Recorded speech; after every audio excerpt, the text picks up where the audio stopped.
क्या तुम्हें दलिया खिलाऊं, छोटे? तुम्हारा शरीर बहुत छोटा है, सेना की महिला कोर की वरिष्ठ अधिकारी चिल्लाईं। हर दिन अर्जुन सिंह, विशेष बल का एक कमांडो, अपने सबसे कमजोर शरीर के कारण उनका निशाना बनता था। लेकिन उसके कमजोर दिखने वाले बाहरी रूप के पीछे एक चौंकाने वाला रहस्य छिपा था। वह एक मानव हथियार था जो अपने मृत भाई का बदला लेने के लिए इस सेलित इकाई में घुसपैठ कर चुका था। भारतीय सेना के विशेष बल के मुख्यालय उधमपुर के केंद्र में, जहां लाल बेरेट के दिग्गज पैदा होते हैं और प्रशिक्षित होते हैं, एक नया हवलदार आया था। यह 9 पैरा SF विशेष बल थी, जिसमें वज्र कमांडो नामक एक एलिट टीम थी। एक ऐसा नाम जिसे सुनकर ही दुश्मनों में दहशत फैल जाती थी और भारतीय लोगों को अटूट सुरक्षा का एहसास होता था। उस नए सैनिक का नाम अर्जुन सिंह था, जिसकी ऊंचाई केवल 160 सेमी थी और उसकी युद्ध की वर्दी उसके पतले शरीर पर बहुत बड़ी लग रही थी। हवलदार का पद, जो उसने हाल ही में अधिकारी प्रशिक्षण अकादमी से स्नातक होने के बाद प्राप्त किया था, उसके कंधों पर बहुत कमजोर लग रहा था। जब अर्जुन बैरक में दाखिल हुआ तो तीखी निगाहों ने तुरंत उसका स्वागत किया। बैरक एक एकीकृत बैरक थी जिसका उपयोग पुरुष और महिला सैनिक एक साथ करते थे। यह इस एलिट टीम के लिए एक विशेष नीति थी। 5 वरिष्ठ महिला NSCO, जो वहां की शासक जैसी थीं, उसे सिर से पैर तक देख रही थीं। लगता है हमें एक नया खिलौना मिला है। तुम्हारा नाम क्या है? सबसे पहले नायब सूबेदार रीता शर्मा ने बात की। वह उनमें सबसे प्रभावशाली थी। उसकी बाज जैसी तेज आंखें, सीधी मुद्रा और छोटे बाल उसके कठोर चरित्र को दर्शाते थे। सर, हवलदार अर्जुन सिंह को आज ही स्थानांतरण का आदेश मिला है। अर्जुन ने अपनी आवाज को जितना हो सके उतना ऊंचा करते हुए जवाब दिया। घबराहट के बावजूद उसे केवल तिरस्कारपूर्ण हंसी मिली। बस आवाज ही बड़ी है। अरे बच्चे, तुम सेना में चयन कैसे पास कर गए? शारीरिक परीक्षण का स्तर इतना कम कब से हो गया? उसके बगल में खड़ी हवलदार माया जोशी ने अर्जुन के छोटे कद का खुलेआम मजाक उड़ाते हुए कहा। रीता के साथ वह इस समूह का केंद्र थी। वह एक पूर्व जूडो एथलीट थी जिसकी मांसपेशियां मजबूत थीं। हाँ, सच में, क्या इतना छोटा लड़का एक असॉल्ट राइफल ठीक से उठा सकता है? कहीं ऐसा ना हो कि युद्ध में हमें ही उसे उठाना पड़े, हवलदार सुनीता पटेल ने हंसते हुए कहा। वह एक लोमड़ी की तरह चालाक थी, जिसकी पतली मुस्कान दूसरों की भावनाओं को ठेस पहुंचाने में माहिर थी। अन्य 2, हवलदार इंदु कुमारी और हवलदार अनीता सिंह, बस चुपचाप देखती रहीं, लेकिन उनकी आंखों में कोई दया या गर्मजोशी का स्वागत नहीं था। केवल उपेक्षा से भरी ठंडी निगाहें थीं। रीता उठी और अर्जुन के पास आई। उसकी डरावनी परछाई अर्जुन के छोटे शरीर को निगलती हुई लग रही थी। सुनो अर्जुन सिंह, यह इकाई किसी भी ऐरे गैरे के लिए नहीं है, खासकर तुम्हारे जैसे बौने के लिए। बेहतर होगा कि तुम अपनी औकात में रहो। उसने अर्जुन के कंधों को थपथपाया और फिर अपनी उंगली से उसकी छाती पर दबाव डाला। हे भगवान, बस हड्डियां ही हड्डियां हैं। तुम चावल खाते हो या नहीं? बहुत दयनीय हो। क्या तुम चाहते हो कि यहाँ की बड़ी बहनें तुम्हें बेबी दलिया खिलाएं? रीता की बात पर अन्य वरिष्ठ महिलाएं हंस पड़ीं। यह एक खुला मौखिक उत्पीड़न था, लेकिन एक नए नियुक्त हवलदार के रूप में अर्जुन उन सूबेदार मेजर और नायब सूबेदार के खिलाफ कुछ नहीं कर सकता था।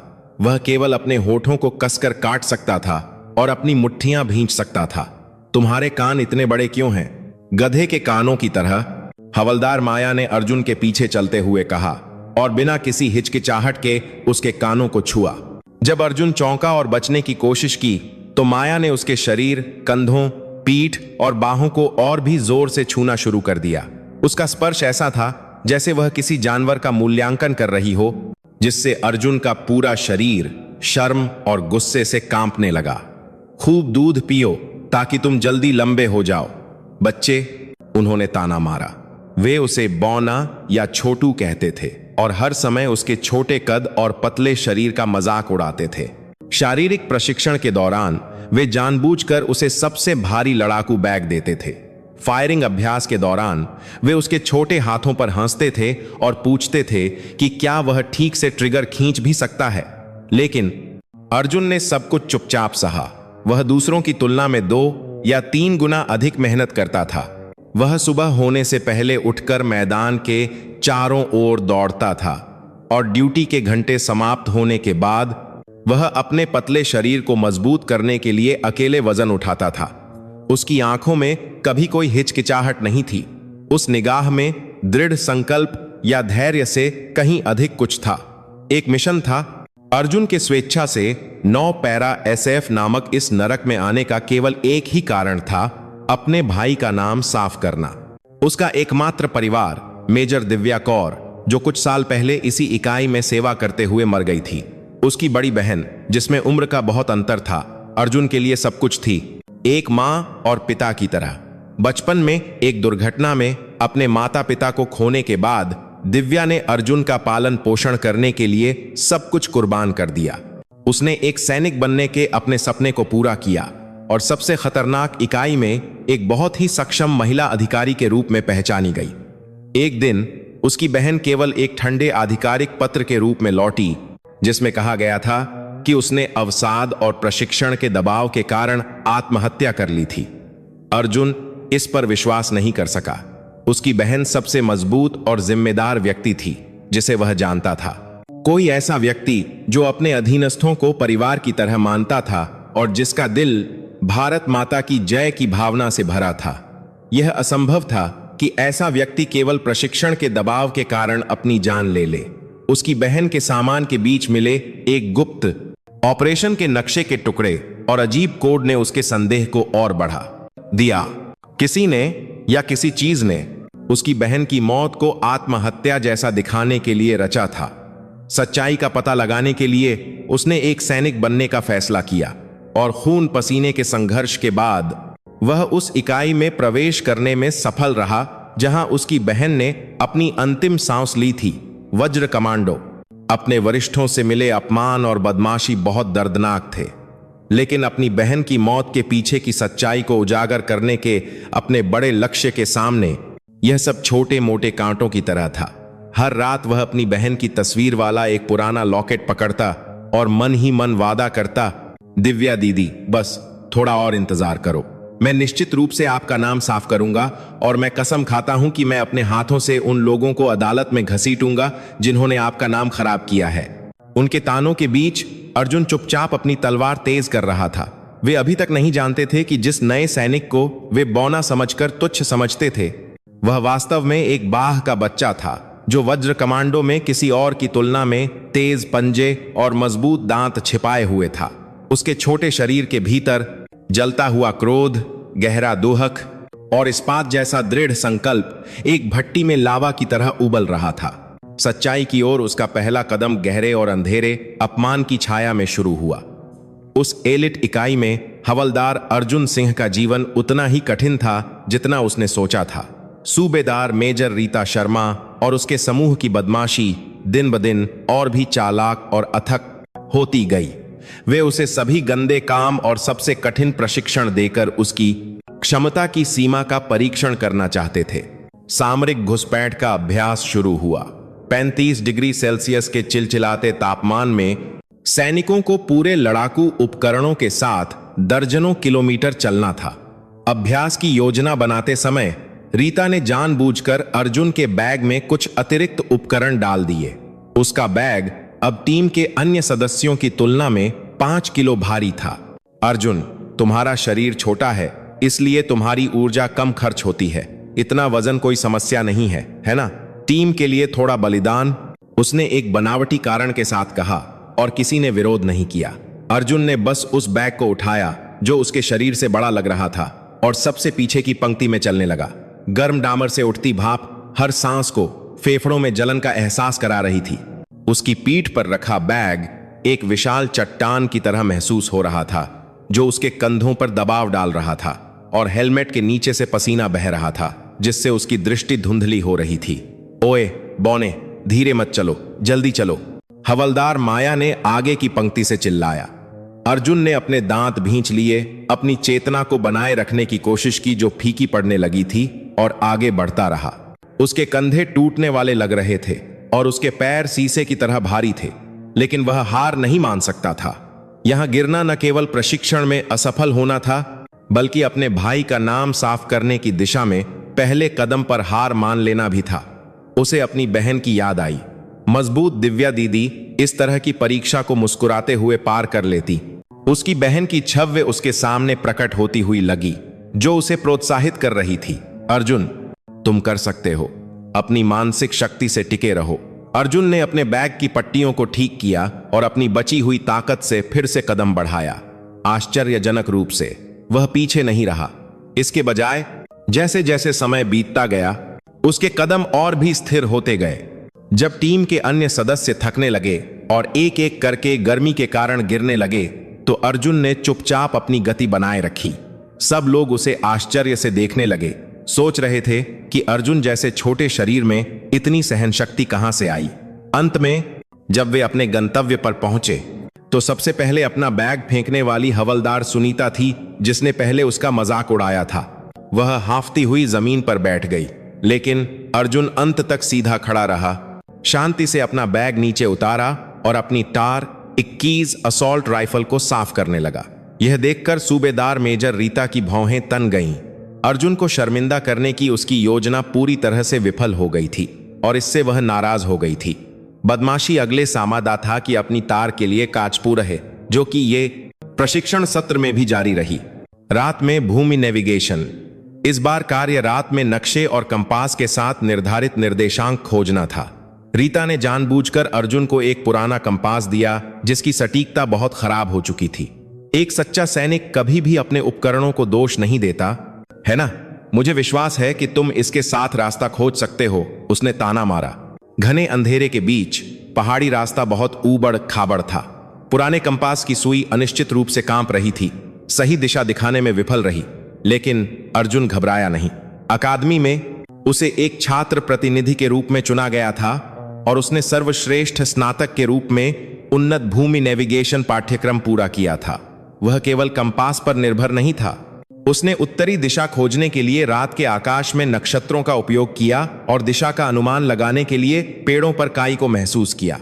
उसकी सुनने की क्षमता, जो सामान्य लोगों की तुलना में बहुत तेज थी, ने उसे दूर से नदी के प्रवाह की आवाज के माध्यम से इलाके की पहचान करने में मदद की। तथ्य यह है कि उसके कान दूसरों की तुलना में बड़े थे, जो हमेशा मजाक का विषय रहा था, इस समय बहुत उपयोगी साबित हुआ। अंत में अर्जुन अंतिम बिंदु पर पहुंचने वाला पहला व्यक्ति था। वह अन्य टीमों से 30 मिनट पहले ही पहुंच गया था। सूबेदार मेजर रीता और उसका समूह, जो उसके तुरंत बाद पहुंचे, अर्जुन को अंधेरे के बीच एक भूत की तरह खड़ा देखकर दंग रह गए। तुम यहां इतनी जल्दी कैसे पहुंच गए? तुमने नकल की है ना? हवलदार माया ने हांफते हुए आरोप लगाया। सर, अगर इस तरह के प्रशिक्षण में नकल करने का कोई तरीका है तो कृपया मुझे बताएं। मैं इसे अगले अभ्यास के लिए एक संदर्भ के रूप में उपयोग करूंगा। अर्जुन ने बिना किसी भावना के सपाट आवाज में जवाब दिया। उसके शांत रवैये ने उनकी हार की भावना को और भी भड़का दिया। अर्जुन की उत्कृष्टता फायरिंग अभ्यास के दौरान अपने चरम पर पहुंच गई। उसके छोटे और पतले शरीर के कारण उसकी फायरिंग की स्थिति अस्थिर होने की उम्मीद थी, लेकिन उसने सभी भविष्यवाणियों को तोड़ दिया। उसने टार 21 असॉल्ट राइफल को ऐसे पकड़ा जैसे वह उसके शरीर का ही एक हिस्सा हो। जब उसने गोली चलाई तो कोई कंपन नहीं था। फायर। प्रशिक्षक के आदेश का पालन करते हुए अर्जुन ने शांति से ट्रिगर खींचा। ठाया ठाया ठायन। विस्फोट की आवाज के साथ गोलियों के छेद लक्ष्य के केंद्र में काले घेरे के अंक 10 पर जमा हो गए। 20 गोलियां सभी काले घेरे के अंदर लगीं। यह लगभग असंभव निशानेबाजी कौशल था। पूरी फायरिंग रेंज शांत हो गई, यहां तक कि प्रशिक्षक भी अपनी हैरानी नहीं छिपा सका और अर्जुन के लक्ष्य बोर्ड की कई बार जांच की। हवलदार अर्जुन, खाता में कि कोरो को कास पर की अमारी, साथ ही शर्मा कास पर भी। क्या तुम कभी निशानेबाजी के एथलीट रहे हो? सर, नहीं, मैं बस ध्यान केंद्रित करता हूं। सूबेदार मेजर रीता ने अपने लक्ष्य बोर्ड की तुलना अर्जुन से की और फिर अपने होंठ काट लिए। अर्जुन का परिणाम उससे कहीं बेहतर था, जो अब तक इकाई में सर्वश्रेष्ठ निशानेबाजों में से एक के रूप में जानी जाती थी। यह तथ्य, जिसे वह स्वीकार नहीं करना चाहती थी, उसके स्वाभिमान को ठेस पहुंचा रहा था। धीरे धीरे उन्हें एहसास होने लगा कि जिस बौने को वे एक खिलौने की तरह मानते थे, वह कोई साधारण व्यक्ति नहीं था, लेकिन उन्होंने इसे स्वीकार करने से इनकार कर दिया।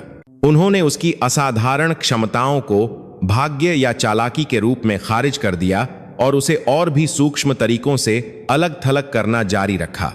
एक रात जब अर्जुन गार्ड ड्यूटी पर था, वह मुख्यालय के आर्काइव गोदाम के आसपास गश्त कर रहा था। यह वह जगह थी जहां उसके भाई के कुछ सामान और उसके मामले के रिकॉर्ड रखे हो सकते थे। अचानक उसने गोदाम के पीछे से फुसफुसाने की आवाज सुनी। अर्जुन ने अपने शरीर को नीचे किया और सावधानी से पास गया। आवाज सूबेदार बलविंदर सिंह, एक वरिष्ठ एनसीओ जो प्रशासन और रसद का काम देखता था, और मेजर विक्रम राठौर, संचालन अनुभाग के प्रमुख की थी। मेजर दिव्या के उस मामले के बारे में, साहब, क्या यह वाकई ठीक है कि इसे बस ऐसे ही बंद कर दिया गया? मुझे अब भी बहुत कुछ अजीब लगता है। सूबेदार बलविंदर की चिंतित आवाज सुनाई दी। सूबेदार बलविंदर, वह मामला बंद हो चुका है, इसे फिर से मत खोलो, परेशानी मत खड़ी करो। खासकर उस ऑपरेशन के बारे में तुम्हें अपना मुंह बंद रखना होगा, हम सबके भले के लिए। मेजर विक्रम की आवाज ठंडी और दृढ़ थी। मेजर दिव्या, मेरी बहन, और वे किस ऑपरेशन की बात कर रहे हैं? अर्जुन का दिल तेजी से धड़कने लगा। यह पहला सुराग था जो इस बात की ओर इशारा कर रहा था कि उसकी बहन की मौत कोई साधारण आत्महत्या नहीं थी। उनकी बातचीत समाप्त हो गई और अर्जुन तुरंत छिप गया।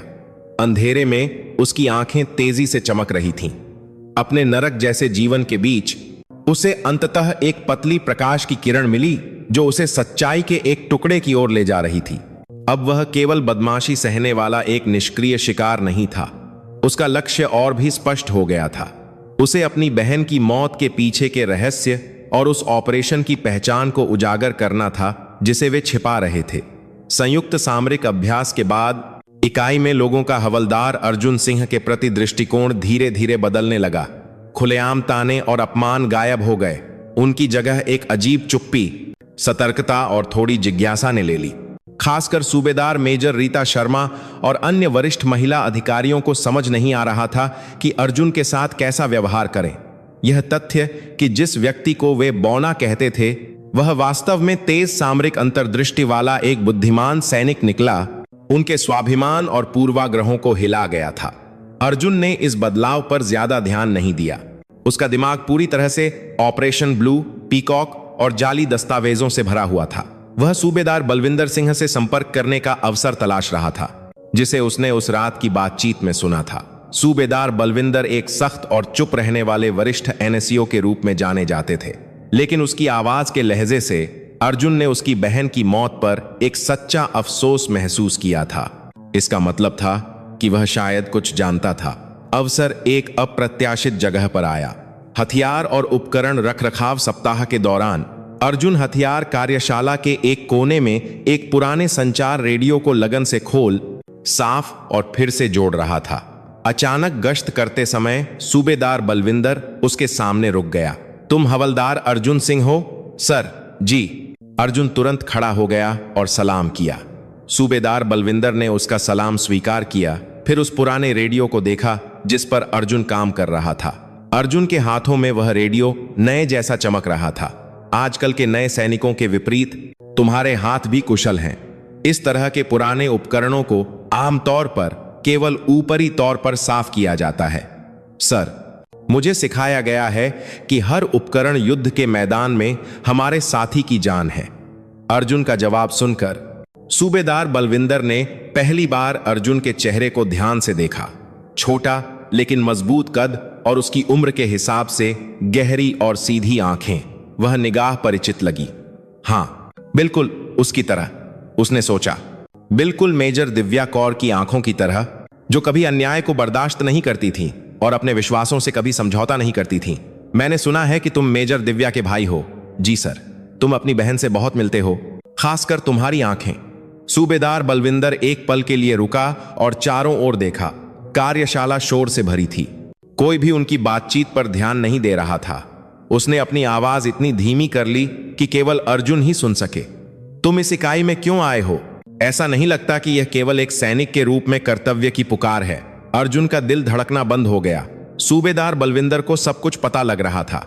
अर्जुन ने एक चुप्पी के साथ जवाब दिया, जिसका अर्थ एक स्वीकारोक्ति थी। उसके कसकर बंद होंठ और उसकी अविचल आंखें 1000 शब्दों से अधिक मजबूत दृढ़ संकल्प दिखा रही थीं। सूबेदार बलविंदर ने एक लंबी सांस ली। कई सालों से उसने मेजर दिव्या की मौत के बारे में एक बेचैनी को अपने दिल के कोने में रखा था। वह सच्चाई को उजागर करना चाहता था, लेकिन एक एनसीओ के रूप में वह एक बड़ी प्रणाली के सामने बहुत कुछ नहीं कर सकता था। लेकिन अब उसके सामने मृतक का भाई खड़ा था, जिसकी आंखें बिल्कुल वैसी ही थीं। वह उसे नजरअंदाज नहीं कर सकता था। यह उसकी अंतरात्मा और मृतक के लिए उसके अंतिम सम्मान का सवाल था। क्या तुम सच्चाई जानना चाहते हो? सर, मुझे यह जानना ही होगा, भले ही मुझे अपनी जान जोखिम में डालनी पड़े। अर्जुन के दृढ़ उत्तर ने सूबेदार बलविंदर का संकल्प मजबूत कर दिया। उसने फिर से चारों ओर देखा और फिर अर्जुन के कान में फुसफुसाया। सभी लिखित रिकॉर्ड जाली हो सकते हैं, लेकिन संख्याएं कभी झूठ नहीं बोलती, खासकर पैसे और रसद से संबंधित संख्याएं। आपका मतलब है कि मैं ऑपरेशन ब्लू पीकॉक के दिन ईंधन और सामग्री के उपयोग की रिपोर्ट की जांच करूं? उसमें ऐसे रिकॉर्ड होंगे जो एक सामान्य रात के अभ्यास में कोई बात करते हैं? संभव नहीं है। वाहन रखरखाव अनुभाग पर ध्यान से देखो, तुम्हें कुछ अजीब मिलेगा। वह सलाह एक बड़े रहस्य के दरवाजे को खोलने की चाबी की तरह थी। अर्जुन ने सूबेदार बलविंदर के सामने अपना सिर गहराई से झुकाया। यह एक धन्यवाद था और साथ ही एक शपथ थी कि वह सब कुछ दानव पर लगा देगा। उस दिन से अर्जुन ने सूबेदार बलविंदर की सलाह का पालन किया और प्रशासन और परिवहन अनुभाग के आसपास अवसर तलाशने लगा। लेकिन सभी संबंधित दस्तावेज सीधे मेजर विक्रम राठौर के नियंत्रण में थे, इसलिए उन तक पहुंचना आसान नहीं था। इस बीच एक और कठिन प्रशिक्षण शुरू हुआ, तेज पहाड़ी क्रॉसिंग और रैपलिंग का अभ्यास। अर्जुन अभी भी सूबेदार मेजर रीता की टीम में था। पिछली सफलताओं के बाद रीता का उसके प्रति रवैया थोड़ा नरम हो गया था, लेकिन उसकी आंखें अब भी अर्जुन को ऐसे देख रही थीं जैसे वह उसका परीक्षण कर रही हो। प्रशिक्षण का चरम 50 मीटर ऊंची लगभग खड़ी चट्टान से नीचे उतरना था। अचानक एक भयंकर तूफान आ गया, जैसे पहाड़ को ही गिरा देगा। दृष्टि धुंधली हो गई और चट्टान एक फिसलन भरी पानी की धारा में बदल गई। खतरा, अभ्यास रद्द किया जाता है। सब लोग पीछे हटो, रीता चिल्लाई। लेकिन हवलदार सुनीता पटेल, जो पहले से ही चट्टान के बीच में थी, एक गीले पत्थर पर फिसल गई। आह! उसका शरीर हवा में लटक गया और घबराहट में उसने रस्सी छोड़ दी, जब तक कि उसका टखना एक पत्थर की दरार में फंस नहीं गया। सबसे बुरी स्थिति हो चुकी थी। वह दर्द से चीखने लगी, इससे पहले कि उसका शरीर कमजोर हो गया। सुनीता! सब लोग घबरा गए और केवल चिल्ला सकते थे। कोई भी उस फिसलन भरी चट्टान से नीचे उतरने की हिम्मत नहीं कर रहा था। नीचे दर्जनों मीटर गहरी खाई थी और ऊपर से बारिश के साथ लगातार मिट्टी और कंकड़ गिर रहे थे। तभी अर्जुन आगे बढ़ा। सर, मैं नीचे जाऊंगा, डबल सुरक्षा रस्सी तैयार करो। अर्जुन, तुम पागल हो। अगर तुम अब नीचे गए तो तुम भी घायल हो सकते हो। हवलदार माया ने उसे रोकने की कोशिश की, लेकिन अर्जुन की आंखें पहले से ही घायल सुनीता पर थीं।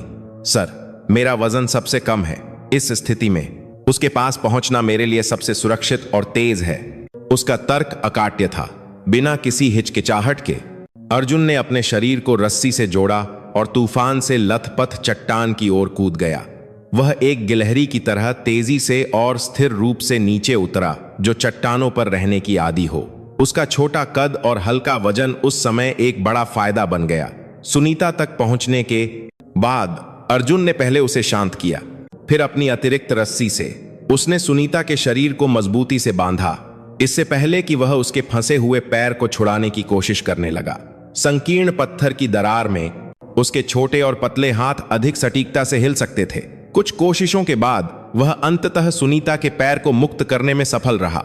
अर्जुन ने गिरते पत्थरों से सुनीता को बचाने के लिए अपने शरीर को एक ढाल के रूप में इस्तेमाल किया, जबकि रेडियो के माध्यम से स्थिति की जानकारी दी। उसके शांत और सटीक निर्देशों का पालन करते हुए टीम के अन्य सदस्यों ने एक साथ काम किया और उन दोनों को सुरक्षित रूप से चट्टान के ऊपर खींच लिया। सब लोग भीग गए थे और थक गए थे, लेकिन कोई भी गंभीर रूप से घायल नहीं हुआ था। हवलदार सुनीता के लिगामेंट में चोट आई थी, लेकिन अगर अर्जुन की त्वरित कार्रवाई न होती तो एक और भी गंभीर दुर्घटना हो सकती थी। स्ट्रेचर पर नीचे ले जाते समय उसने अर्जुन को देखा और पहली बार ईमानदारी से धन्यवाद कहा।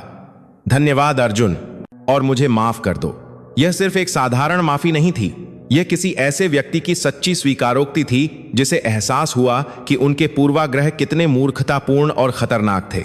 उस दृश्य को देखकर सूबेदार मेजर रीता और हवलदार माया की आंखें भी कांप उठीं। अर्जुन एक ऐसा साथी बन गया था जिसने उनकी जान बचाई थी। अविश्वास और तानों की दीवार जो उन्हें अलग करती थी, आखिरकार ढह गई, इस बार बहुत महत्वपूर्ण रूप से। और अर्जुन ने कुछ महसूस किया।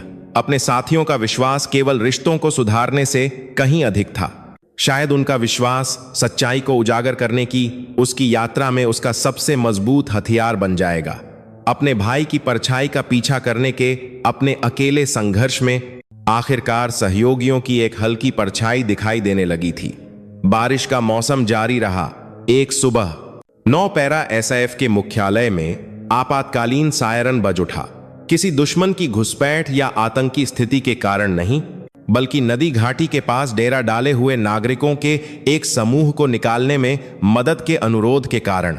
वे रात भर हुई बाढ़ और भूस्खलन के कारण फंस गए थे। सेना ने तुरंत मानवीय सहायता अभियान के लिए सभी उपलब्ध कर्मियों को तैनात किया और अर्जुन की टीम, जिसमें एलिट सैनिक शामिल थे, निश्चित रूप से अग्रिम पंक्ति में भेजी गई थी। इस बार के अभियान के लिए फील्ड कमांडर सूबेदार मेजर रीता शर्मा थीं। उनका चेहरा प्रशिक्षण के समय से बहुत अलग गंभीरता दिखा रहा था। यह किसी काल्पनिक लक्ष्य के बारे में नहीं था, बल्कि वास्तविक मानव जीवन के बारे में था। कुल 7 नागरिक फंसे हुए हैं, जिनमें 2 बच्चे भी शामिल हैं।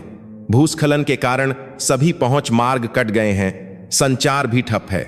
हम सबसे खतरनाक सेक्टर ब्लू पीकॉक को संभालेंगे। हमारा मिशन हेलीकॉप्टर से फास्ट रोप करके प्रवेश करना, उन्हें ढूंढना और सुरक्षित क्षेत्र में निकालना है। यह कोई अभ्यास नहीं है। सब लोग ध्यान केंद्रित करें। तूफान से गुजरते हेलीकॉप्टर के अंदर हर टीम सदस्य के चेहरे पर तनाव स्पष्ट था। अर्जुन भी वैसा ही था, लेकिन उसकी आंखें शांति से खिड़की के बाहर के इलाके का निरीक्षण कर रही थीं। भूरे रंग के बाढ़ के पानी से भरी घाटी और पहाड़ की ढलानें जो किसी भी समय ढहने के लिए तैयार लग रही थीं। सबसे खराब स्थिति। अर्जुन, तुम पीछे रहो। तुम्हारा काम दूर से सुरक्षा प्रदान करना और मदद करना है। इससे तुम्हारी ऊर्जा सबसे कम खर्च होगी। रीता ने नीचे उतरने से ठीक पहले आदेश दिया। उसके शब्द चिंता का एक रूप लग रहे थे, लेकिन अभी भी यह धारणा थी कि अर्जुन का छोटा कद एक कमजोरी थी। रिपोर्ट, मुझे आगे खोज दल का नेतृत्व करने की अनुमति दें, अर्जुन ने दृढ़ता से कहा। क्या? तुम्हारा क्या मतलब है, हवलदार? मेरा वजन सबसे कम है। इस तरह की अस्थिर जमीन की स्थिति में बहुत भारी हलचल एक और भूस्खलन को गति दे सकती है। मुझे पहले एक सुरक्षित रास्ता खोजने की अनुमति दें। इसके अलावा मेरी सुनने की क्षमता दूसरों से अधिक संवेदनशील है, इसीलिए मैं मदद के लिए किसी भी छोटी से छोटी आवाज या संकेत को जल्दी पकड़ सकता हूं। उसका तर्क बहुत तार्किक और तर्कसंगत था। रीता एक पल के लिए चुप हो गई। उसने हमेशा अर्जुन की शारीरिक स्थिति को एक कमजोरी के रूप में माना था, लेकिन अर्जुन लगातार इसे एक अद्वितीय ताकत में बदल रहा था। रीता ने अर्जुन की अविचल आंखों को देखा और फिर अंत में एक निर्णय लिया। ठीक है, लेकिन अगर तुम्हें थोड़ा सा भी खतरा महसूस हो तो तुरंत पीछे हट जाओ। यह एक आदेश है, सर। आदेश का पालन होगा। यह अर्जुन के प्रति रीता का पहला विश्वास का प्रदर्शन था। हेलीकॉप्टर से उतरने के बाद खोज का स्थान पूरी तरह से विनाश का एक दृश्य था। गिरे हुए पेड़ और कीचड़ ने सब कुछ निगल लिया था। अर्जुन एक फुर्तीले हिरण की तरह आगे बढ़ा। वह कीचड़ के नीचे जमीन की रूपरेखा को पढ़ सकता था, सबसे मजबूत पायदान चुन सकता था और चतुराई से खतरनाक लटकती चट्टानों से बच सकता था। हवलदार माया और उसके पीछे आने वाले अन्य टीम सदस्य केवल प्रशंसा में आहें भर सकते थे। उन्हें उम्मीद नहीं थी कि इतने छोटे शरीर में इतना असाधारण संतुलन और साहस होगा। लगभग 1 घंटे की खोज के बाद अर्जुन अचानक रुक गया और अपनी टीम को चुप रहने का इशारा करने के लिए अपना हाथ उठाया। फिर उसने अपना कान कीचड़ भरी जमीन पर लगाया। एक आवाज है। कैसी आवाज? बहुत धीमी, जैसे जमीन के अंदर से किसी के खटखटाने की आवाज। उस तरफ अर्जुन ने घाटी में एक छोटे से गड्ढे की ओर इशारा किया, जो पूरी तरह से एक बड़े पत्थर और भूस्खलन से ढका हुआ था। बाहर से यह कल्पना करना असंभव था कि वहां कोई जीवित बचा होगा। क्या तुम निश्चित हो? रीता ने पूछा। निश्चित हूं कमांडर, यह एक दोहराया जाने वाला संकेत है। रीता ने अब और संकोच नहीं किया और तुरंत बचाव अभियान का आदेश दिया। हवलदार माया और अन्य मजबूत सैनिकों ने हताशा में मिट्टी और पत्थर खोदना शुरू कर दिया। कुछ ही समय बाद हवलदार माया और संकोच नहीं मिले। कैसे लगचार उनके सामने एक असाधारण दृश्य सामने आया। मिट्टी के ढेर के बीच एक छोटी सी दरार से एक डरे हुए बच्चे का चेहरा दिखाई दिया। मदद करो, मेरी मां घायल है। यह सुनकर टीम और भी तेजी से आगे बढ़ी। अंत में दरार को चौड़ा करने और अंदर जाने के बाद उन्होंने एक मां को पाया जिसका पैर गंभीर रूप से घायल था। वह तंबू के अवशेषों के नीचे लगभग बेहोश थी और अन्य पीड़ित डरे हुए थे। समस्या घायल महिला को बाहर निकालने की थी। दरार बहुत संकीर्ण और अस्थिर थी। एक छोटी सी गलत हरकत दूसरे भूस्खलन का कारण बन सकती थी। बड़े शरीर वाले पुरुष सैनिक भी अंदर नहीं जा सकते थे। जब सब लोग निराश थे, एक बार फिर अर्जुन आगे बढ़ा। मैं अंदर जाऊंगा, मुझे प्राथमिक चिकित्सा किट और एक स्प्लिंट दो। किसी ने विरोध नहीं किया। इस समय उस संकीर्ण दरार से गुजरने वाला एकमात्र व्यक्ति हवलदार अर्जुन सिंह था। अर्जुन अंधेरे और धूल से भरे संकीर्ण स्थान में रेंग कर गया। शांति से उसने पीड़ित की स्थिति की जांच की और कुशलता से प्राथमिक उपचार दिया। उसने टूटे हुए पैर पर एक स्प्लिंट लगाया और रक्तस्राव को रोकने के लिए इसे एक दबाव पट्टी से लपेटा। उसके छोटे लेकिन कुशल हाथों ने अंधेरे के बीच एक जान बचाने के लिए कड़ी मेहनत की। बाहर सूबेदार मेजर रीता अर्जुन के रेडियो के माध्यम से स्थिति की निगरानी कर रही थी और अपनी टीम को आदेश दे रही थी। माया, उस पत्थर को रस्सी से बांधो और थोड़ी जगह बनाने के लिए खींचो। इंदु, यहां प्रकाश डालो। उस समय रीता कमांडर के रूप में और अर्जुन मैदान में अग्रणी के रूप में एक आदर्श टीम के रूप में काम कर रहे थे। अब कोई पद, लिंग या शारीरिक अंतर नहीं था। केवल साथी सैनिक थे जो एक दूसरे की क्षमताओं पर भरोसा करते थे, एक ही लक्ष्य के लिए, जान बचाना। अंत में घायल सहित सभी पीड़ितों को सुरक्षित निकाल लिया गया। हालांकि वे अस्त व्यस्त दिख रहे थे, उनके चेहरे गर्व और राहत से भरे हुए थे क्योंकि उन्होंने मिशन पूरा कर लिया था। उन्हें वापस ले जाने वाले हेलीकॉप्टर में सूबेदार मेजर रीता ने खिड़की से बाहर देख रहे अर्जुन के साइड प्रोफाइल को देखा। वह गहराई से सोच रही थी। जब वह पहली बार अर्जुन से मिली थी तो उसने उसे सिर्फ एक कमजोर लड़का माना था, लेकिन अर्जुन ने टीम को चरम अभ्यास में विफलता से बचाया था और एक वास्तविक आपदा में जान बचाई थी। वह एक सच्चा सैनिक था जो अपनी कमजोरी को ताकत में बदलना जानता था और जिसके पास इस्पात जैसा दृढ़ संकल्प था जो कभी नहीं टूटता था। मुख्यालय लौटने के बाद रीता ने अर्जुन को व्यक्तिगत रूप से बुलाया। अर्जुन, आज बहुत अच्छा काम किया। तुम्हारे बिना हमारा मिशन निश्चित रूप से विफल हो जाता। यह उसकी ओर से एक सच्ची प्रशंसा और पूर्ण स्वीकारोक्ति थी। कमांडर और साथियों की मदद के बिना मैं कुछ नहीं कर पाता। अर्जुन ने विनम्रता से जवाब दिया। तुम्हारे बात करने के लिए एक तत्पर साथ में ही करता है। अचानक रीता ने ऐसे बात की जैसे उसने कुछ तय कर लिया हो। तुम कुछ ढूंढ रहे हो, है ना? हाल ही में तुम अक्सर प्रशासन और परिवहन अनुभाग के आसपास देखे गए हो। अर्जुन का दिल तेजी से धड़कने लगा। रीता ने उसकी हरकतों पर ध्यान दिया था। क्या उसे इसे छिपाना चाहिए या इस भरोसे का फायदा उठाकर मदद मांगनी चाहिए? एक पल में अर्जुन ने एक निर्णय लिया। क्या कमांडर कुछ साल पहले हुए ऑपरेशन ब्लू पीकॉक के बारे में कुछ जानती हैं? उसका सवाल सुनकर रीता का भाव तुरंत कठोर हो गया। वह नाम उनकी इकाई में एक वर्जित शब्द जैसा था। तुम उसके बारे में क्यों पूछ रहे हो? ऐसा लगता है कि इसका मेरे भाई मेजर दिव्या कौर से कोई लेना देना है। अर्जुन की निगाहें पहले से कहीं ज्यादा गंभीर थीं। रीता ने उन आंखों में गहरा दुहक और सच्चाई की तलाश के लिए एक अटूट दृढ़ संकल्प देखा। उसे एहसास हुआ कि वह एक बड़े रहस्य के दरवाजे पर खड़ी है और अनजाने में उसने इसे खोलने में मदद करने के लिए एक मजबूत आग्रह महसूस किया। यह भाईचारे की भावना की एक मजबूत पुकार थी जो उन साथियों के बीच विकसित हुई थी जिन्होंने युद्ध के मैदान में जीवन और मृत्यु साझा की थी। सूबेदार मेजर रीता शर्मा का चेहरा बहुत गंभीर हो गया। ऑपरेशन ब्लू पीकॉक नाम ने उसके मन में एक धुंधली याद ताजा कर दी। जब वह एक जूनियर एनएसईओ थी तो यह एक रहस्यमय ऑपरेशन का नाम था जिसके बारे में फुसफुसाकर बात की जाती थी। उसके कुछ ही समय बाद मेजर दिव्या कौर, एक बहुत ही सम्मानित अधिकारी की अचानक मृत्यु हो गई। उस समय उसने इसे केवल एक त्रासदी के रूप में माना था, लेकिन अब मेजर दिव्या के भाई के मुंह से वह नाम सुनकर भूले हुए पहेली के टुकड़े उसके दिमाग में एक साथ जुड़ते हुए लग रहे थे। मुझे और विस्तार से बताओ, तुम क्या जानते हो? रीता की आवाज धीमी और गंभीर थी। अर्जुन को लगा कि अब इसे छिपाने की कोई जरूरत नहीं है। उसने उसे सब कुछ बताया, जाली प्रशिक्षण रिकॉर्ड, सूबेदार बलविंदर की सलाह कि संख्याएं झूठ नहीं बोलती, और उसके सभी संदेह। जितनी देर रीता सुनती रही, उसकी भौहें उतनी ही तनती गईं। एक सैनिक के रूप में जिसे 9 पैरा SF पर अत्यधिक गर्व था, वह इसे स्वीकार नहीं कर सकती थी। अगर अर्जुन जो कह रहा था वह सच था, तो यह अब केवल एक सैनिक की दुखद मौत नहीं थी, बल्कि एक बड़ा मुद्दा था जो पूरी इकाई के सम्मान से संबंधित था। वह उस पवित्र संगठन के भीतर एक घिनौनी साजिश को पनपने नहीं दे सकती थी, जिसके लिए वह अपनी जान देती थी। ठीक है, मैं तुम्हारी मदद करूंगी। उसका निर्णय तेज और दृढ़ था।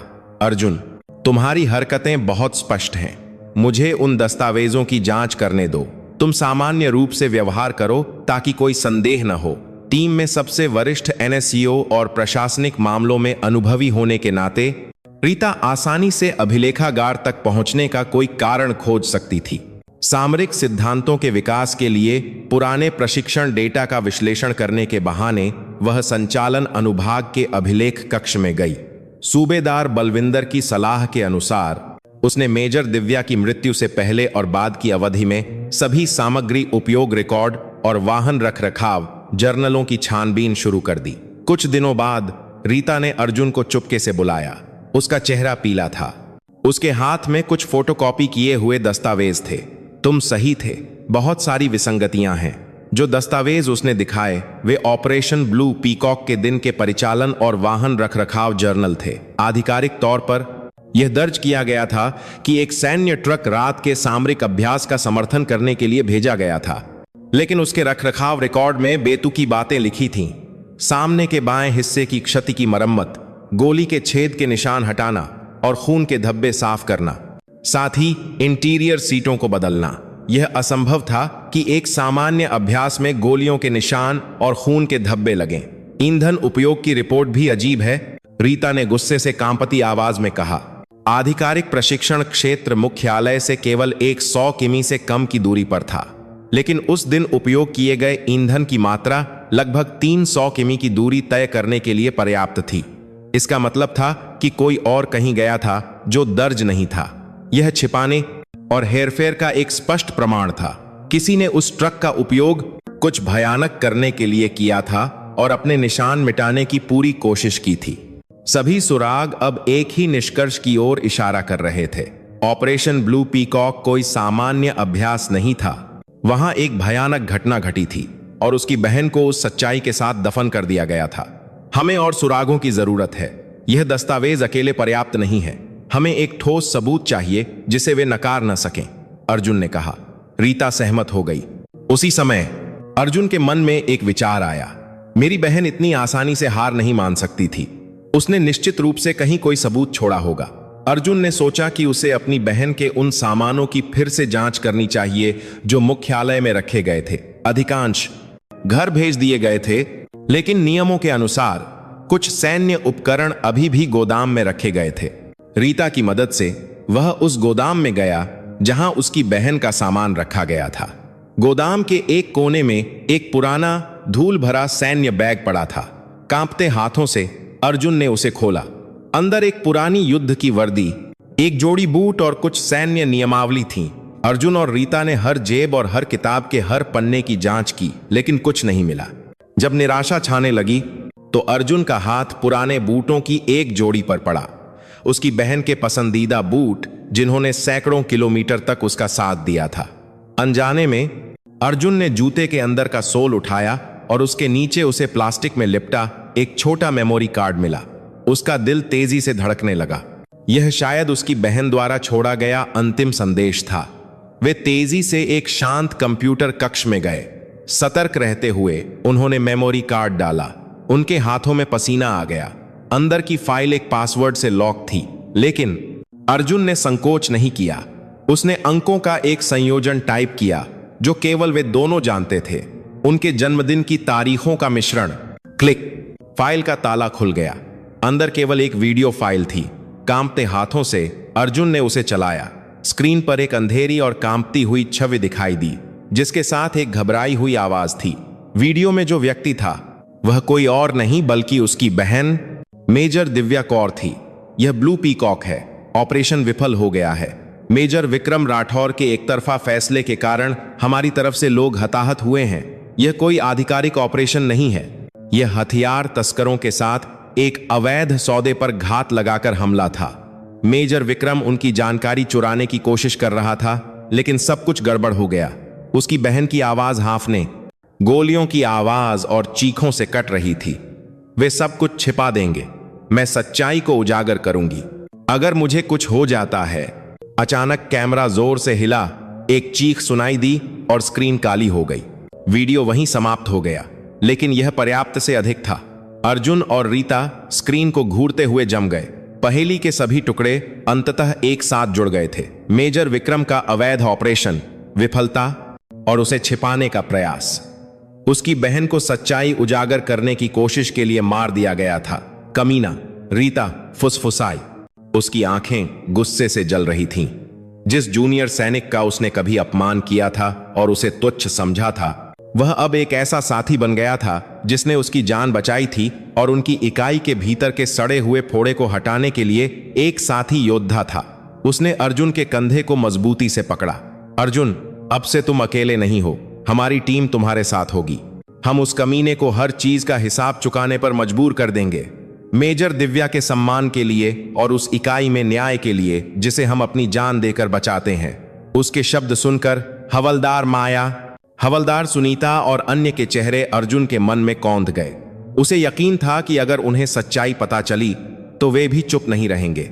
उसके लंबे और अकेले संघर्ष के अंत में तेज तलवारों की धारें अंततः अंधेरे को चीरने के लिए एक साथ मिल गई थीं।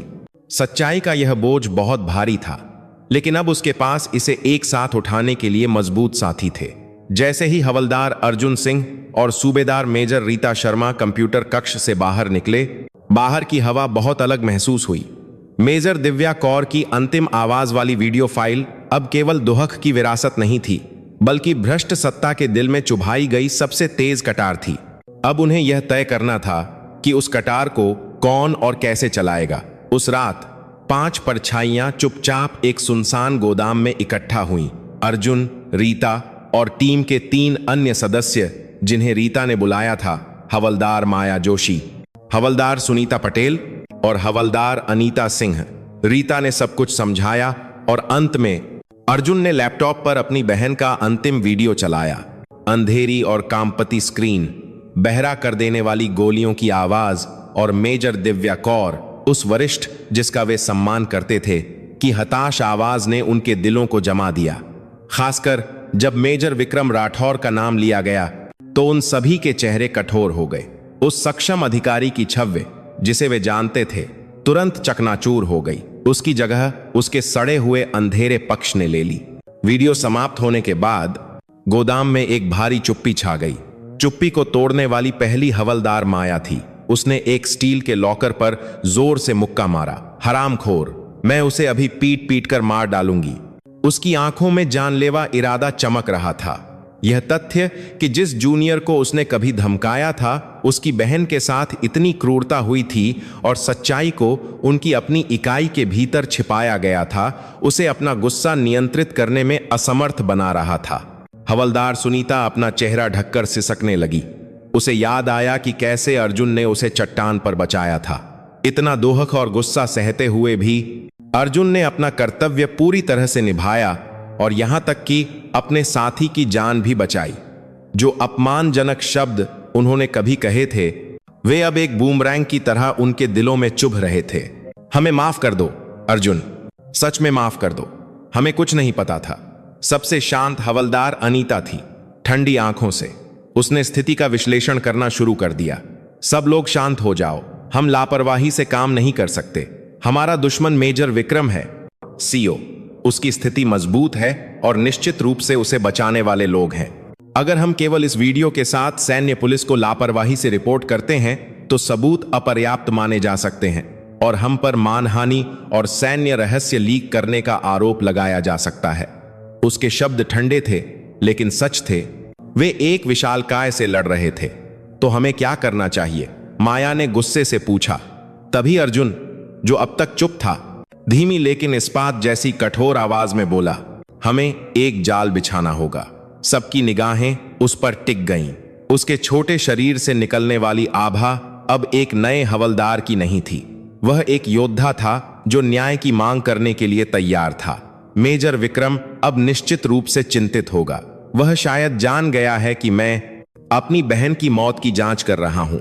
हमें उसकी चिंता का फायदा उठाकर उसे गलती करने और अपनी पूंछ दिखाने के लिए मजबूर करना होगा। अर्जुन की योजना बहुत साहसी और विस्तृत थी। पहला कदम जानकारी फैलाना था। हवलदार सुनीता आरहा बाती सान जोट सस्ताम आ था, जो बात करने में माहिर थी और हमेशा मुख्यालय की गपशप जानती थी, ने यह भूमिका निभाई। उसने लापरवाही से मेजर विक्रम के भरोसेमंद लोगों के पास अफवाहें फैलाईं। अरे, तुम लोग जानते हो क्या? हाल ही में सूबेदार बलविंदर अक्सर पुराने प्रशिक्षण दस्तावेजों को देख रहे हैं। कहीं मेजर दिव्या का मामला फिर से न खुल जाए। इसका असर तुरंत महसूस हुआ। कुछ दिनों बाद जब अर्जुन मैदान में अकेले दौड़ रहा था, मेजर विक्रम ने अपनी जीप उसके बगल में रोकी। हवलदार अर्जुन, 1 मिनट के लिए अंदर आओ। यह एक आदेश था। अर्जुन ने अपनी घबराहट छिपाई और यात्री सीट पर बैठ गया। मेजर विक्रम ने कार को मुख्यालय के बाहरी इलाके में एक सुनसान गश्ती मार्ग पर चलाया। एक ठंडी और खतरनाक चुप्पी ने कार को भर दिया। तुम हाल ही में क्या जांच कर रहे हो? मेजर विक्रम ने पूछा। उसकी आंखें अचानक सीधी हो गईं। सर, मुझे समझ नहीं आया कि कमांडर का क्या मतलब है। भोला बनने का नाटक मत करो। तुम्हारी बहन के बारे में, वह मामला बंद हो चुका है। अतीत को मत खोदो और अपने करियर में बाधा मत डालो। इंसान को अपनी सीमा पता होनी चाहिए, खासकर तुम्हारे जैसे व्यक्ति को। उसने अर्जुन के कद का खुलेआम अपमान करते हुए कहा। अर्जुन का खून गुस्से से उबल गया, लेकिन वह जानता था कि यह समय नहीं था। उसने जानबूझकर एक डरा हुआ भाव बनाया। माफ कीजिए कमांडर, मैं बस अपनी बहन को बहुत याद कर रहा था। अगर तुम्हारे पास दिन में सपने देखने का समय है तो उसे शारीरिक प्रशिक्षण के लिए इस्तेमाल करना बेहतर है। यह जगह तुम्हारे लिए नहीं है, समझे? मेजर विक्रम ने अर्जुन को मैदान के बीच में उतारा, उसे एक तिरस्कारपूर्ण नजर दी और फिर चला गया। अर्जुन ने दूर जाती जीप को देखते हुए अपनी मुट्ठियां भींच लीं। मेजर विक्रम उसे उकसाने की कोशिश कर रहा था, लेकिन इसके बजाय वह अपनी चिंता दिखाकर अर्जुन के जाल में फंस गया था। चारा खा लिया गया था। अब दूसरे कदम का समय था। उन्हें मेजर विक्रम को खुद मुख्य सबूत, उसकी बहन के वीडियो वाले मेमोरी कार्ड को छीनने के लिए मजबूर करना था। टीम फिर से इकट्ठा हुई। इस बार सूबेदार बलविंदर भी शामिल हो गए। अर्जुन और रीता की कहानी सुनने के बाद उन्होंने अब दर्शक न बने रहने का फैसला किया। हमें उसे सबसे आकर्षक चारा देना होगा, कुछ ऐसा जो उसे दूसरों पर भरोसा न करने और खुद ही आगे बढ़ने पर मजबूर कर दे, अर्जुन ने कहा। योजना के अनुसार सूबेदार बलविंदर ने एक अन्य एनसीओ से संपर्क किया, जो मेजर विक्रम के भरोसेमंद व्यक्ति के रूप में जाना जाता था, और उसे पीने के लिए आमंत्रित किया। नशे में होने का नाटक करते हुए वह बड़बड़ाया, उफ, इस बुढ़ापे में मैं कितना लापरवाह हो गया हूं। मैंने मेजर दिव्या के उन सामानों को क्यों छुआ? कल हवलदार अर्जुन छुट्टी पर जा रहा है और उसने कहा कि वह उस चीज को मुख्यालय से बाहर ले जाना चाहता है। मुझे अच्छा नहीं लग रहा है। यह अंतिम चारा था। अगर यह जानकारी मेजर विक्रम के कानों तक पहुंची तो वह निश्चित रूप से अर्जुन के मुख्यालय छोड़ने से पहले उस मेमोरी कार्ड को छीनने के लिए कुछ भी करेगा। युद्ध का मैदान तय हो चुका था। गरुड़ चोटी प्रशिक्षण क्षेत्र, वह स्थान जहां रात में भूमि नेविगेशन अभ्यास आयोजित किया जाना था। उस स्थान का इलाका जटिल था और बिना निगरानी कैमरों के कई अंधे स्थान थे। मेजर विक्रम के लिए अर्जुन पर एक दुर्घटना के बहाने हमला करने के लिए एक आदर्श स्थान। बेशक यह अर्जुन और उसकी टीम के लिए प्रतिशोध का मंच भी होगा। फैसले का दिन आ गया। अर्जुन ने छुट्टी के लिए आवेदन कर दिया था। रात में अभ्यास निर्धारित समय के अनुसार शुरू हुआ। अर्जुन ने जानबूझकर अपनी वर्दी की जेब में एक नकली मेमोरी कार्ड वाला छोटा बटुआ रखा ताकि वह दिखाई दे। फिर उसने खुद को सबसे पीछे की पंक्ति में उस स्थान पर तैनात किया जहां उसे अलग करना सबसे आसान था। जंगल के अंधेरे के बीच एक काली परछाई अर्जुन के पीछे से आई और उस परछाई पर घात लगाने के लिए उसके चारों ओर के अंधेरे में 4 महिला सैनिक बाघिन की तरह तेज निगाहों से अपनी सांसें रोके हुए थीं। बड़ी साजिश अंततः अंधेरे के बीच अपना रूप प्रकट करने वाली थी। यह अब केवल सच्चाई को उजागर करने की लड़ाई नहीं थी, यह एक शहीद नायक के सम्मान और जो अभी भी जीवित हैं उनके लिए न्याय की अंतिम लड़ाई थी। गरुड़ चोटी प्रशिक्षण क्षेत्र में रात बहुत घनी और अंधकारमय महसूस हुई। अंधेरे के बीच हवलदार अर्जुन सिंह ने नक्शा पढ़ने का नाटक किया, जबकि अपना पूरा ध्यान अपने पीछे की आवाज पर केंद्रित किया। प्रशिक्षण दल बहुत आगे निकल चुका था। उसने जानबूझकर खुद को अकेला छोड़ दिया था। चारा फेंक दिया गया था। अब बस बड़ी मछली के उसे पकड़ने का इंतजार था। उसका अनुमान सही था। लगभग 20 मीटर पीछे 2 परछाइयां दिखाई दीं। अर्जुन ऐसे चलता रहा जैसे उसे कुछ पता ही न हो। वे मेजर विक्रम राठौर और उसका भरोसेमंद आदमी हवलदार इवान थे। वे अभ्यास को नियंत्रित करने के बहाने पर्यवेक्षकों की पंक्ति से बाहर निकलकर अर्जुन का पीछा करने आए थे। वे आ गए। अर्जुन ने अपना थूक निगला। उसका दिल तेजी से धड़क रहा था, लेकिन उसका सिर ठंडा था। जैसे ही वह सहमत बिंदु पर पहुंचा, एक छोटी सी घाटी जो छोटी पहाड़ियों से घिरी थी, हवलदार इवान ने एक जंगली जानवर की तरह पीछे से उस पर हमला किया। हिलो मत। बड़े शरीर वाले हवलदार इवान ने तुरंत अर्जुन को जमीन पर पटक दिया और उसकी बांह मरोड़ दी। अर्जुन ने जानबूझकर केवल कमजोर प्रतिरोध किया। यह क्या हो रहा है? अंधेरे से मेजर विक्रम धीरे धीरे प्रकट हुआ। उसके चेहरे पर एक क्रूर मुस्कान थी। ज्यादा बात मत करो, अपनी बहन का सामान सौंप दो तो मैं तुम्हें जिंदा छोड़ दूंगा। उसने अर्जुन की जेब से छोटा बटुआ छीन लिया। अंदर के मेमोरी कार्ड की जांच करने के बाद उसने राहत की सांस ली। मूर्ख, तुम्हें क्या लगा कि तुम इससे मेरा मुकाबला कर सकते हो? तुम्हारा भी वही हश्र होगा जो तुम्हारी बहन का हुआ था। अपने अहंकार के कारण मौत। आपने मेरे भाई को मारा, अर्जुन ने घृणा से भरी आवाज में कहा। उसका चेहरा अभी भी जमीन पर लगा हुआ था। मेजर विक्रम जोर जोर से हंसा। हाँ, मैंने उसे मारा। वह संत बनने वाली औरत जो लगातार न्याय के बारे में बकवास करती रहती थी।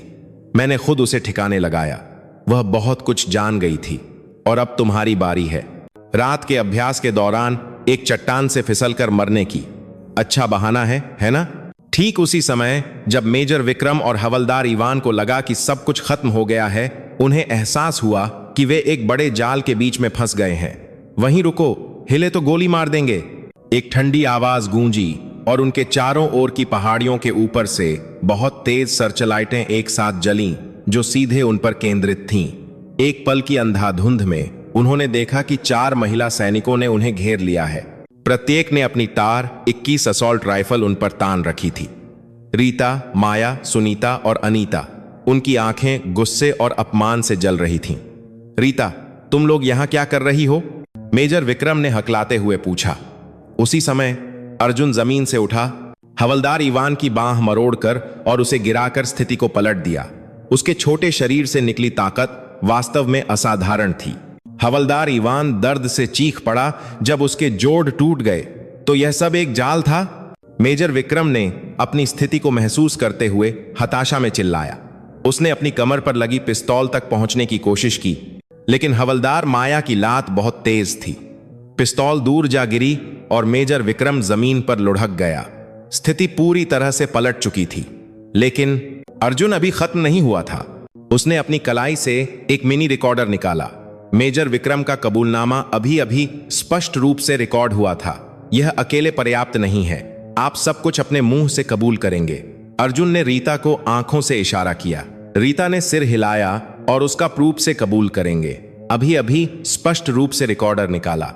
शक्तिशाली स्पीकर पर प्ले बटन दबाया जिसे उन्होंने तैयार किया था। यह ब्लू पीकॉक है। ऑपरेशन विफल हो गया है। मेजर विक्रम राठौर का एक तरफा फैसला।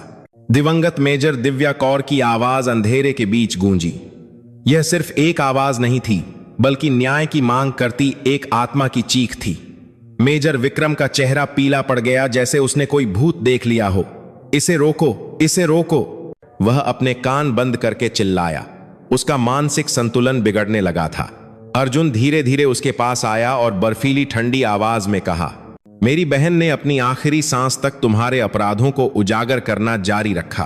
तुम्हारा अवैध हथियार तस्करी का ऑपरेशन, जिस तरह से तुमने अपने अधीनस्थों पर दोष मढ़ दिया और उन्हें मार डाला, और जिस तरह से तुमने सब कुछ आत्महत्या जैसा दिखाने के लिए रचा, अब तुम्हारी बारी है। सब कुछ कबूल करो। यही एकमात्र तरीका है जिससे तुम मेरी बहन के प्रति अपने पापों का प्रायश्चित कर सकते हो। मेरी क्या गलती है? यह सब इकाई के लिए था। अगर वह मनहूस औरत न होती तो सब कुछ सही होता। अपराधबोध और भय से अभिभूत होकर मेजर विक्रम ने अंततः सब कुछ उगल दिया। उसने बताया कि कैसे उसने हथियार तस्करों के साथ मिलीभगत की, कैसे उसने अपनी गलती को छिपाने के लिए मेजर दिव्या को मारा, और कैसे उसने हवलदार इवान के साथ मिलकर सबूतों को जाली बनाया। वह एक पागल आदमी की तरह बड़बड़ाया, और वह पूरा दृश्य अनीता द्वारा पहाड़ी पर लगाए गए एक उच्च रिजोल्यूशन कैमरे द्वारा पूरी तरह से रिकॉर्ड किया गया था। आवाज और वीडियो, एक आदर्श सबूत।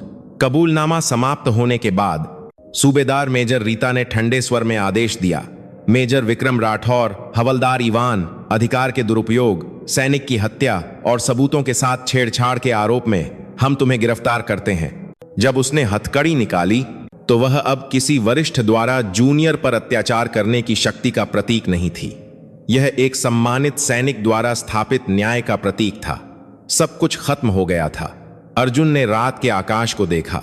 बादल छंट गए थे और तारे बहुत चमक रहे थे, जैसे स्वर्ग में उसकी बहन उसे देखकर मुस्कुरा रही हो।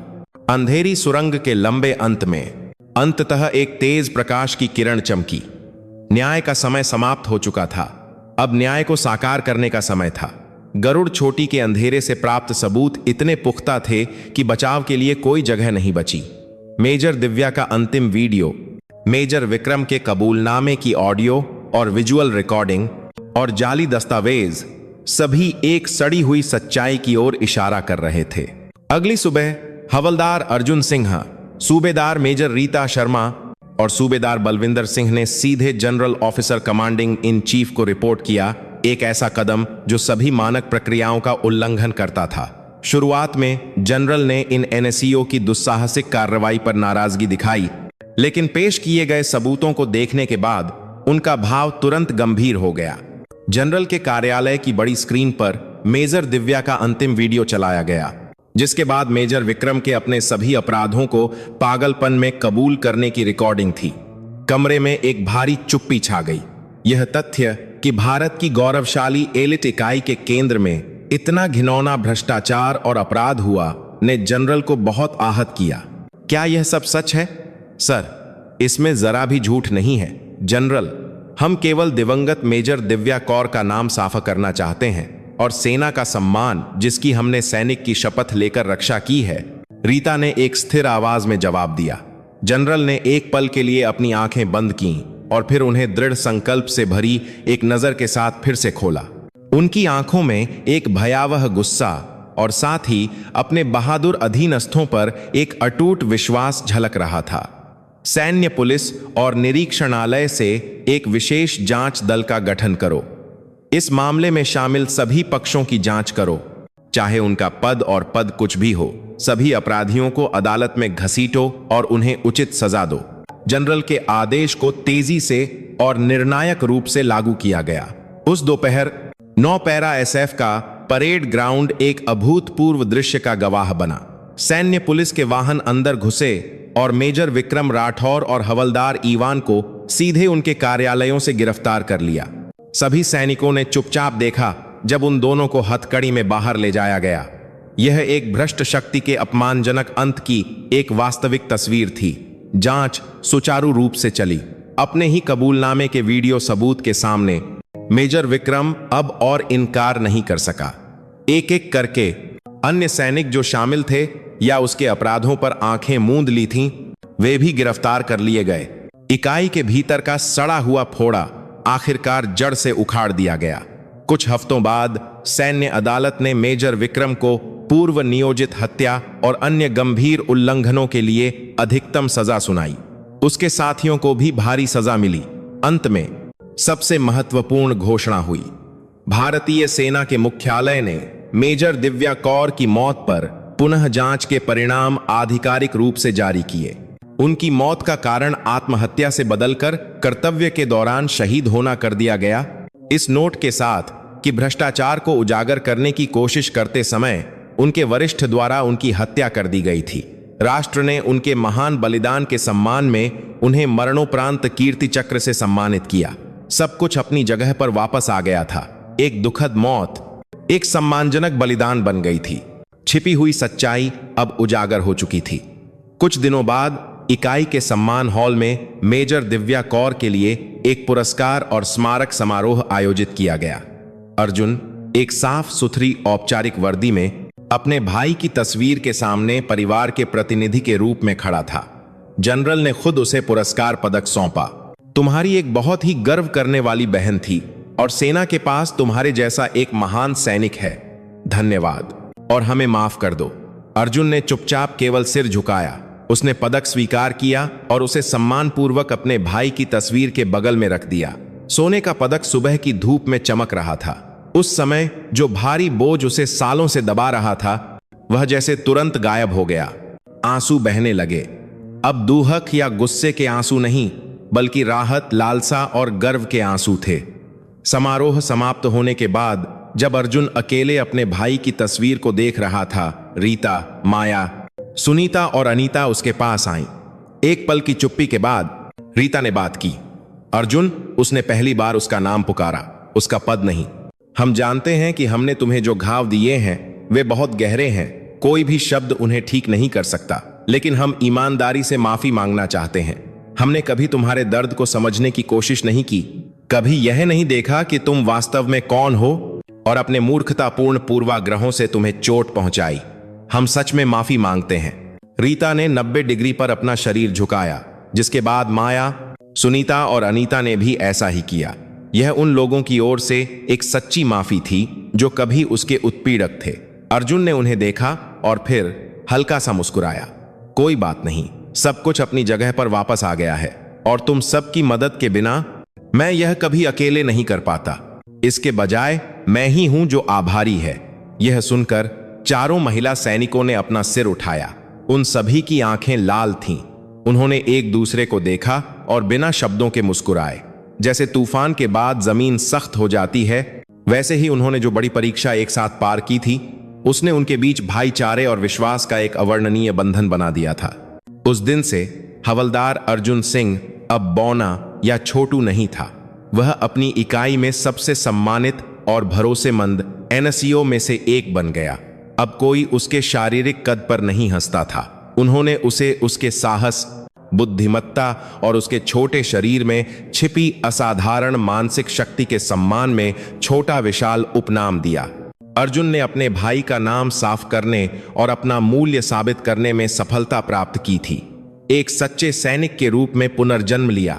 उसके भाई का सबसे मजबूत और सबसे सम्मानित सैनिक बनने का अधूरा सपना अब वह आगे बढ़ाएगा। उसके सामने का रास्ता अब सपना पड़ती जा रही है। एक कर सपना अंधेरा या अकेला नहीं था। अपने वफादार साथियों के साथ वह सबसे निचले स्थान से चमकने वाला सबसे चमकीला सितारा बनेगा जो अपने देश की रक्षा करेगा। उपोद्घात। कुछ महीने बीत गए। 9 पैरा एसएफ जो अभी अभी एक घोटाले के तूफान से गुजरी थी, अब ठीक हो गई थी और एक नई व्यवस्था का निर्माण कर चुकी थी। मुख्यालय में हवा अधिक साफ और पारदर्शी महसूस हो रही थी। जिस स्थान पर कभी भ्रष्टाचार का दाग था, वहां अब केवल विशेष बलों के मूल मूल्य ही बसते थे, क्षमता और विश्वास। उस बदलाव का केंद्र हवलदार अर्जुन सिंह और उसकी टीम थी। लक्ष्य 30 मीटर आगे पहचाना गया। 2 व्यक्ति। थर्मल सेंसर से कोई गर्मी की प्रतिक्रिया नहीं। सबसे अधिक संभावना है कि वे पुतले हैं। रात के घुसपैठ अभ्यास के अंधेरे के बीच अर्जुन की शांत आवाज टीम रेडियो के माध्यम से सुनाई दी। अब एक नए सैनिक की घबराई हुई आवाज नहीं थी। जो था वह एक अनुभवी सैनिक की शांति थी, जो अनुभव से भरी थी। समझ गया। माया, सुनीता, किनारे से घूमो। मैं सामने से ध्यान भटकाऊंगी। एक साथ निष्क्रिय करो। अर्जुन, तुम पीछे से स्थिति की निगरानी और नियंत्रण करो। सूबेदार मेजर रीता का आदेश संक्षिप्त और दृढ़ था। वह अब अर्जुन पर अपनी आंखों और कानों के रूप में पूरी तरह से भरोसा करती थी। अर्जुन की तेज प्रवृत्ति और ठंडा विश्लेषण उनकी टीम का सबसे मजबूत हथियार। ठोट, कमांडर, मेरी राय थोड़ी अलग है। अर्जुन ने शांति से हस्तक्षेप किया। यह एक जाल हो सकता है। दुश्मन ने जानबूझकर उस पोस्ट को कमजोर दिखाया है ताकि हमें फंसाया जा सके। मुझे एक धीमी मशीन की आवाज सुनाई दे रही है। संभावना है कि जमीन के नीचे एक स्वचालित हथियार प्रणाली छिपी हुई है। यह सुनकर टीम ने अपनी सांसें रोक ली। अगर अर्जुन का विश्लेषण सही था तो सामने से संपर्क करना आत्महत्या थी। बिना किसी हिचकिचाहट के रीता ने अपनी योजना बदल दी। योजना बदलो, अर्जुन के विश्लेषण का पालन करो, वैकल्पिक मार्ग पर जाओ। परिणाम ठीक वैसा ही था जैसा अर्जुन ने भविष्यवाणी की थी। जब उन्होंने घूमकर पोस्ट की बिजली केबल काट दी तो जमीन के अंदर से निकलने के लिए तैयार स्वचालित हथियार प्रणाली तुरंत बंद हो गई। अगर वे पहले की तरह लापरवाही से आगे बढ़ते तो अभ्यास शुरुआत में ही विफल हो जाता। मुख्यालय वापस जाते समय हवलदार माया ने पसीने से भीगे अर्जुन के कंधे पर थपथपाया। हे अर्जुन, तुम्हारे कानों में रडार लगा है या क्या? तुम ऐसी आवाज कैसे सुन सकते हो? उसकी आवाज में अब प्रशंसा थी, मजाक नहीं। हाँ, अब हम अपने इस छोटे भाई के बिना कोई मिशन नहीं कर सकते, सुनीता ने मुस्कुराते हुए कहा। जिस लड़के को वे कभी बौना कहते थे वह अब टीम का दिमाग बन गया था। हमारा छोटा भाई जिस पर सब लोग भरोसा करते थे। अर्जुन बस शर्माकर मुस्कुरा दिया। वह अब अकेला नहीं था। उसके पीछे हमेशा ऐसे साथी थे जो उस पर विश्वास करते थे और उसका समर्थन करते थे। बदलाव केवल प्रशिक्षण के मैदान में ही नहीं हुआ। अर्जुन ने स्वेच्छा से नए एनएससीओ के लिए एक संरक्षक बनना स्वीकार किया। वह उनकी शिकायतों को सुनता और उन्हें अनुकूलन में मदद करता, खासकर उन सैनिकों की जो उसके जैसे छोटे कद के थे। छोटा होने का मतलब कमजोर होना नहीं है, उसने कहा। इसके बजाय यह तेजी से, चुपचाप और अधिक सटीकता से आगे बढ़ने के लिए आपका हथियार हो सकता है। अपनी कमजोरियों पर शोक मत करो, बल्कि यह सोचो कि उन्हें अपनी अनूठी ताकत में कैसे बदला जाए। यही एक सच्चा पैरा एसएफ कमांडो है। उसकी सच्ची सलाह ने कई जूनियर्स को प्रेरणा और साहस दिया। उसने पूर्वाग्रह और भेदभाव की उस श्रृंखला को तोड़ दिया था जिसने कभी उसे चोट पहुंचाई थी और उसे आपसी सम्मान और समझ की संस्कृति से बदल दिया था। एक दिन अपने भाई के सामान को व्यवस्थित करते समय अर्जुन को एक पुरानी ऑपरेशन नोटबुक मिली। उसमें भविष्य के विशेष युद्ध सिद्धांतों के बारे में उसके भाई के शानदार विचार लिखे थे। एक दूरदर्शी सोच जो पारंपरिक शक्ति केंद्रित युक्तियों से हटकर असम्मित युक्तियों की ओर बढ़ती थी, जो सूचना, युद्ध, मनोविज्ञान और उन्नत प्रौद्योगिकी को जोड़ती थी। उसका भाई सिर्फ एक महान सैनिक नहीं था, बल्कि एक नवप्रवर्तक था जो सेना के भविष्य के बारे में सोचता था। अर्जुन ने उस नोटबुक को पूरी रात पढ़ा। उसके दिल की गहराई में एक नया लक्ष्य विकसित हुआ। अब केवल अपने भाई का नाम साफ करना नहीं, बल्कि अपने भाई के अधूरे सपने को पूरा करने का एक मिशन। उन विचारों और अपने स्वयं के अनुभव के आधार पर उसने छोटी इकाइयों के लिए संयुक्त साइबर भौतिक घुसपैठ युक्तियां नामक एक अभिनव रिपोर्ट तैयार की। उस रिपोर्ट ने रीता और उसकी टीम को अचंभित कर दिया। अपनी टीम के पूर्ण समर्थन के साथ रिपोर्ट अंततः सेना मुख्यालय के सामरिक विकास बोर्ड में प्रस्तुत की गई। कुछ ही समय बाद सेना की विशेष इकाइयों के बीच एक कौशल प्रतियोगिता आयोजित की गई। 9 पैरा एसएफ का प्रतिनिधित्व निश्चित रूप से अर्जुन और रीता की टीम ने किया। वह प्रतियोगिता एक नरक थी। दर्जनों किलोमीटर की पहाड़ी क्रॉसिंग, बाधा कोर्स, पैराशूट जंप और बंधक बचाव। अर्जुन की टीम ने असाधारण टीम वर्क के साथ सब कुछ पार किया। रीता का दृढ़ नेतृत्व, माया की शारीरिक शक्ति, सुनीता का तेज संचार, अनीता का ठंडा विश्लेषण और अर्जुन की सामरिक प्रतिभा ने सब कुछ एक आदर्श सामंजस्य में एकजुट कर दिया। अंतिम कार्य दुश्मन की सुविधा में घुसपैठ करना था। विरोधी टीम ने सभी मुख्य पहुंच मार्गों को अवरुद्ध कर दिया था। समय केवल 10 मिनट बचा था जब सबने सोचा कि वे हार जो कि गार में एक समघर दिया जाएंगे, तो अर्जुन आगे बढ़ा। एक तरीका है, हम अपना रास्ता खुद बनाएंगे। उसने एक अप्रत्याशित जगह की ओर इशारा किया। एक संकीर्ण और लंबा अपशिष्ट जल निकास पाइप। अंधेरे छेद से एक सड़ी हुई बदबू आ रही थी जो केवल एक व्यक्ति के रेंगने के लिए पर्याप्त थी। लेकिन यही एकमात्र रास्ता था। मैं पहले जाता हूं। बिना किसी हिचकिचाहट के अर्जुन ने नेतृत्व किया। उसके पीछे एक एक करके उसकी टीम के सदस्य अंधेरे में घुस गए। वे जो कभी उसके छोटे शरीर पर हंसते थे, अब पूरे विश्वास के साथ उस उम्मीद के रास्ते पर चल रहे थे जिसे उसने बनाया था।